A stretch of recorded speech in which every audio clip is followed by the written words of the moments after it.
Alright guys, 2026 is shaping up to be a monster year for mods on Bannerlord, a mix of already huge total conversions gearing up for major expansions and long-awaited projects that look ready to finally hit the playable release. In this video, we're running through the biggest mods to watch, what state they're in right now, and what their next leap could look like next year, especially as teams start threading in war sales style naval warfare, new campaign systems, and the broader wave of mechanics Bannerlord keeps unlocking. If you want to know which overhauls might define your next year of campaigns, this is it. So let's dive straight in. First up, Shoko is already one of Bannerlord's headline total conversions. Of course, it rebuilds the entire game around the Sengoku-era Japan starting in 1568, swapping Arda for a Japan map that's about 5 times larger than vanilla and stuffed with historically modeled settlements, clans, daimyo, equipment, and troop trees. It's a spiritual successor to Warband's Gekkokujo, and in practice it plays like a different game. Japanese politics, warfare, and aesthetics all drive the campaign loop from the ground up.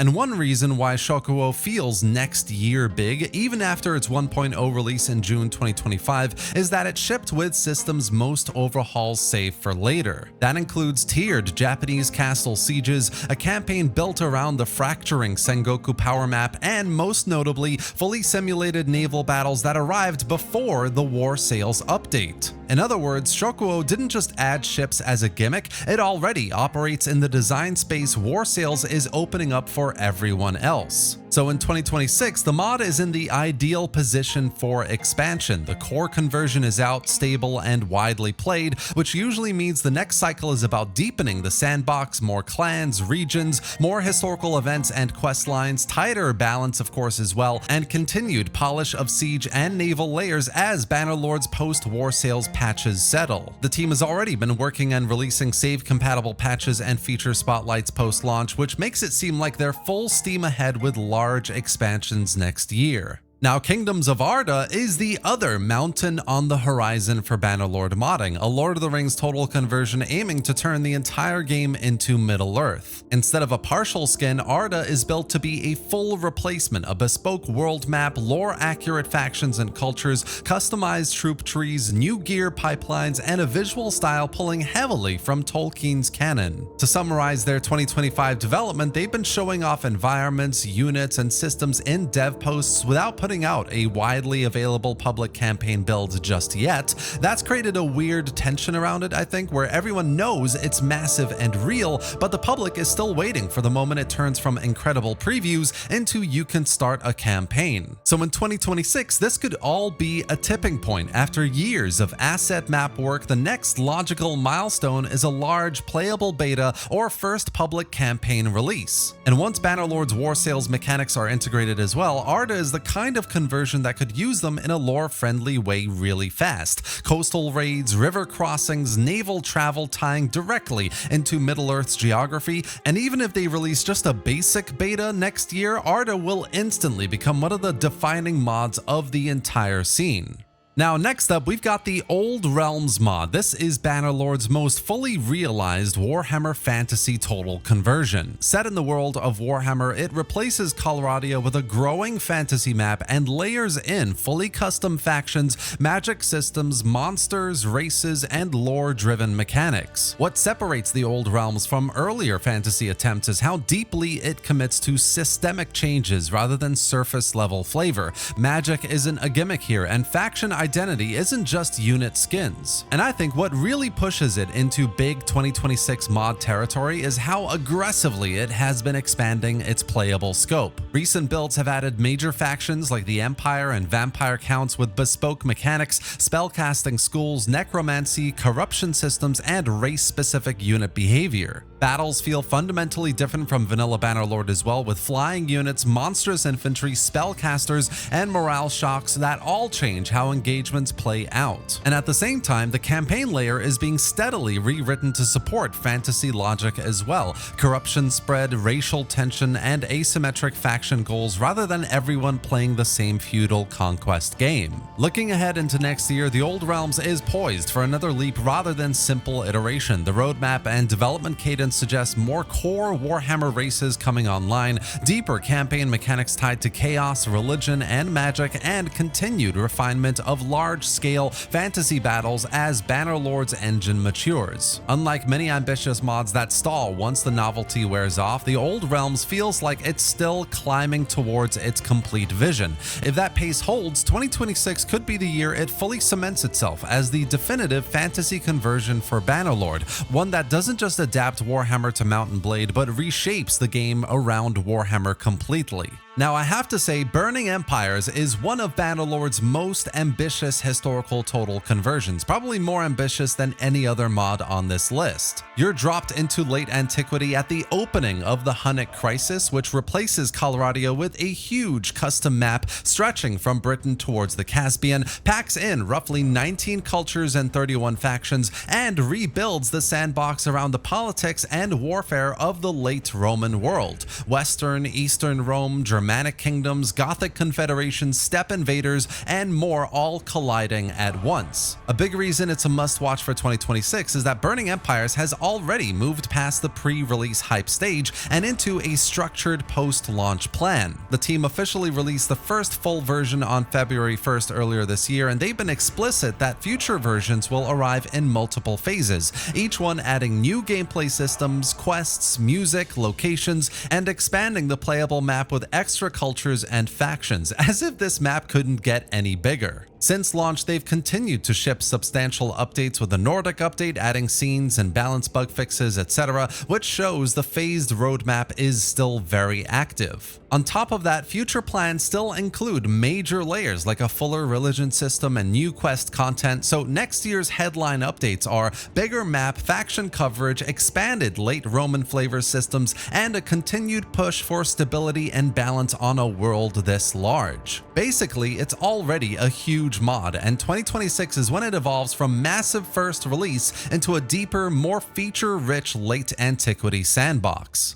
Now next we've got Tales from the Age of Men. This is the playable right now Lord of the Rings total conversion that's been steadily turning Bannerlord into the third age sandbox people have wanted for years. It gives you a custom Middle-earth world map, major factions, Gondor, Rohan, Mordor, Harad, and various elven and dwarven realms, fully rewritten troop trees, and a growing library of era-accurate gear and scenes. And what keeps this mod in the biggest mods of 2026 list is momentum. Through 2025, the dev has been posting frequent progress updates, adding new factions and settlements, reworking scenes and sieges, and pushing the mod towards broader map completeness and better campaign flow. So it's in that sweet spot right now where the core conversion exists and feels good, but the content ceiling is still rising fast, exactly the phase where a mod can explode into popularity year over year. For 2026, Tales from the Age of Men is likely to leap into depth and finish, rounding out any remaining faction rosters, tightening balance for late campaign wars, and layering in more narrative flavor to make the world feel as story-rich as the setting deserves. With Kingdoms of Arda, of course, still in development, this is poised to remain the go-to Lord of the Rings campaign overhaul.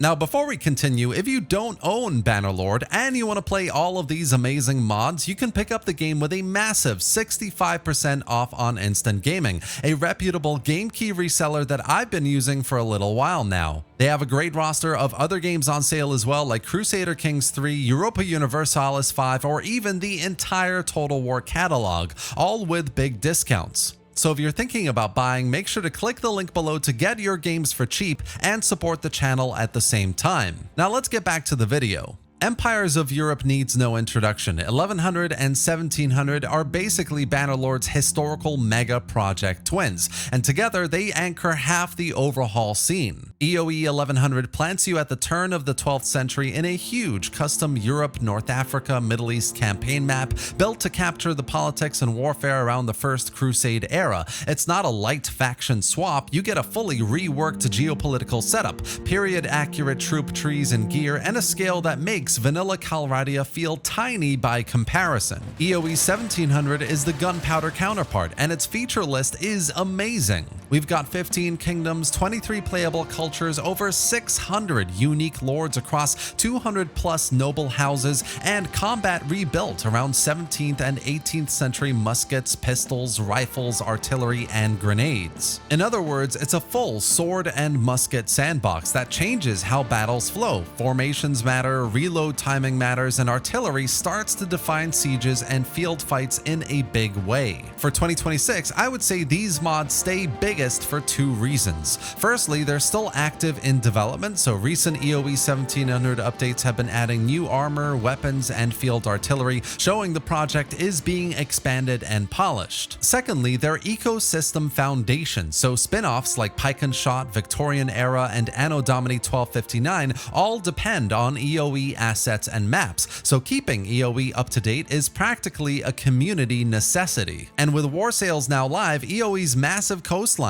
the Mediterranean, the North Sea theaters are perfect candidates for deeper maritime strategy in 2026. Now next up, Anno Domini and Bannerlord is really two sister projects that cover different slices of medieval history. Dark Ages is a reskin overhaul project channeling Total War Attila's early medieval vibe into Bannerlord, historically accurate armor packs, rebuilt troop rosters, and an era tone that pushes the game towards the 8th, 11th century world of Franks, Norse, and early Byzantines. It is still labeled as early access, with most public updates focused on expanding and refining assets and troop overhauls. Anno Domini 1259, on the other hand, is the more established full medieval Europe campaign branch. It's specifically designed to be played alongside Lemmy 1916's Europe campaign map, converting kingdoms, clans, nobles, settlements, and troop trees into a broad 13th century European setting. The public build has been out for a while now, of course, and remains a staple for players who want a warband style AD 1257 experience in Bannerlord's engine,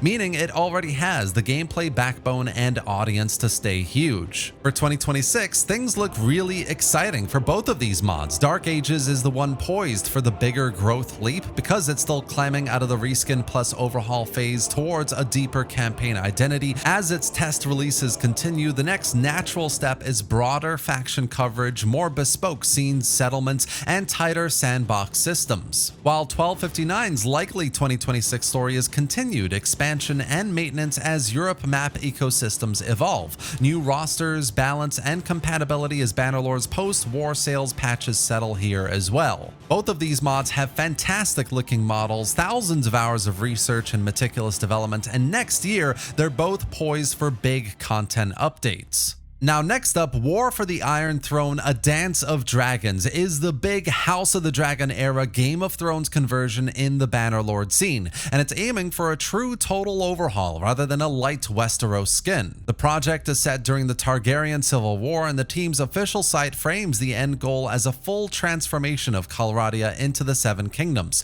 with the dance conflict at the center, complete with faction swaps, lore characters, and a campaign built around choosing sides in that war. Right now, it's still clearly in the foundation phase. On Nexus, the mod is labeled as a huge work in progress, and the publicly downloadable build is described as an equipment-focused module, basically an early access taste of the asset pipeline rather than the finished campaign experience. It was last updated publicly in September 2024, which was a while ago, and ModDB's pages still show no standalone full release downloads, which lines up with the idea that the campaign layer is definitely still cooking behind the scenes. That's why 2026 is a very interesting year for it, with the core art gear side already out in early access form and the team running a proper roadmap hub on their own site. The next make or break milestone has to be a broader playable build, Westeros map, real faction politics, and at least a first pass of dragon gameplay, which the official site explicitly highlights as a planned pillar. It's a hugely exciting mod for many fans of the TV show and Bannerlord, of course, and shows how ambitious their plans are for full release. I have no doubt it's going to make some big headlines next year when it's ready.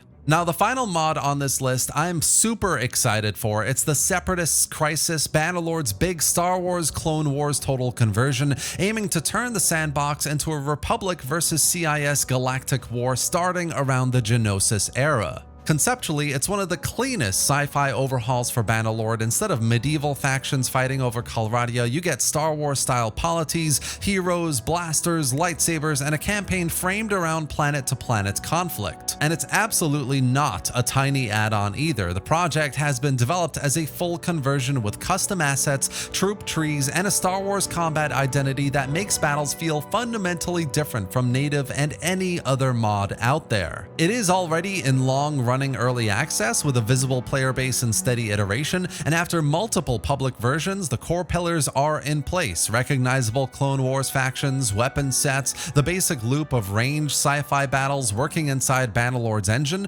Recent community dev activity does suggest also the project is still alive and expanding rather than sitting in a frozen cool demo state, which matters a lot for a mod this ambitious. Looking into 2026, the realistic expectation is a big refinement content year, more planets and faction coverage, richer quest lines and scripted events to sell the Clone Wars narrative, and AI combat tuning so blaster heavy fights feel smarter and more cinematic. If the team pushes towards a 1.0 style milestone after years of early access, that alone would spike its visibility massively. And while the War Sail's naval mechanics are obviously not fantasy or sci-fi adjacent, the underlying systems, vehicle travel layers, boarding style encounters, dynamic coastal space lane movement analogs could still be repurposed into Separatist's Crisis version of interplanetary logistics and warfare, making 2026 a perfect moment for it to evolve from a great Star Wars Battlefield mod